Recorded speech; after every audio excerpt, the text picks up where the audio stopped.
السلام علیکم ناظرین، کیسے ہو؟ مجھے اللہ رب العزت کی ذات سے قوی امید ہے کہ آپ لوگ بخیر و عافیت ہوں گے۔ اللہ تعالیٰ آپ لوگوں کو ایسے ہی خوش رکھے۔ اپنے ہی انڈیا میں ایک بزرگ خواجہ مشکی رحمۃ اللہ علیہ تھے۔ ان کے جسم سے مشک سی خوشبو آتی تھی۔ لوگ حیران ہو کر پوچھتے تھے کہ آپ کیسے خوشبو لگاتے ہیں کہ آپ کے کپڑے ہر وقت معطر محسوس ہوتے ہیں۔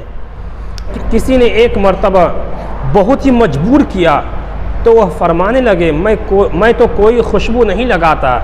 اس نے کہا کہ آپ کے کپڑے سے خوشبو پھر کیسی آ رہی ہے؟ انہوں نے کہا، واقعہ یہ ہے کہ ایک مرتبہ میں کسی گلی سے گزر رہا تھا۔ ایک مکان کے دروازے پر ایک بوڑھی عورت کھڑی تھی۔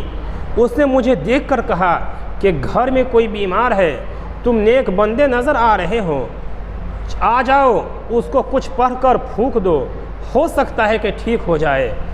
میں نے اس پر اعتماد بھروسہ کر لیا اور گھر کے اندر چلا گیا۔ جب اندر گیا تو اس نے تالا لگا دیا۔ اس کے بعد گھر کی مالکہ سامنے آئی۔ اس کی نیت میرے بارے میں بری تھی۔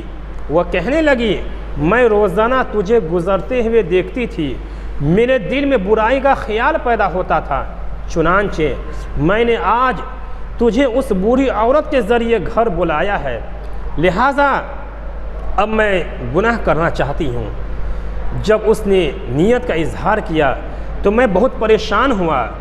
میں نے اس کا مطالبہ ماننے سے انکار کر دیا اور باہر نکلنے کی بہت ہی زیادہ کوشش کی، لیکن وہ کہنے لگے کہ اب تالا لگ چکا ہے، اگر نہیں مانو گے تو میں شور مچاؤں گی اور بہتان لگا کر سنگسار کروا دوں گی۔ اب دو باتوں میں سے ایک بات کا انتخاب کر لو، یا تو سنگسار ہونا پسند کر لو یا پھر میرے ساتھ گناہ کا ارتکاب کر لو۔ اس کی یہ بات سن کر میں بہت ہی زیادہ پریشان ہوا۔ بالآخر اللہ رب العزت نے میرے ذہن میں یہ تجویز ڈالی تو میں نے اس سے کہا کہ مجھے بیت الخلاء میں جانے کی ضرورت ہے، لہٰذا میں فارغ ہو کر تم سے بات کروں گا۔ اس عورت نے سوچا، چلو آمادہ تو ہو گیا ہے۔ اس نے مجھے بیت الخلاء کی جگہ دکھا دی۔ میں وہاں گیا تو مجھے بیت الخلاء میں جو گندگی اور نجاست نظر آئی، میں نے اسے اپنے ہاتھوں سے اپنے جسم پر اور اپنے کپڑوں پر مل لیا۔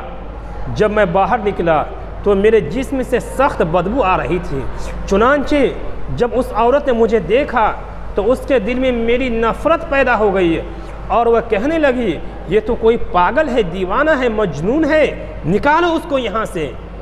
یوں میں اپنا ایمان بچا کر اس گھر سے نکل آیا۔ اس کے بعد مجھے پریشانی ہوئی کہ میرے بدن اور کپڑوں سے لوگوں کو بدبو آئے گی، لہٰذا میں جلدی سے غسل خانے میں پہنچا اور میں نے اپنا بدن اور کپڑوں کو دھویا اور پاک صاف کیا۔ جب گیلے کپڑے پہن کر باہر نکلا تو اس وقت میرے جسم سے خوشبو آنے لگی۔ اللہ اکبر کبیرہ۔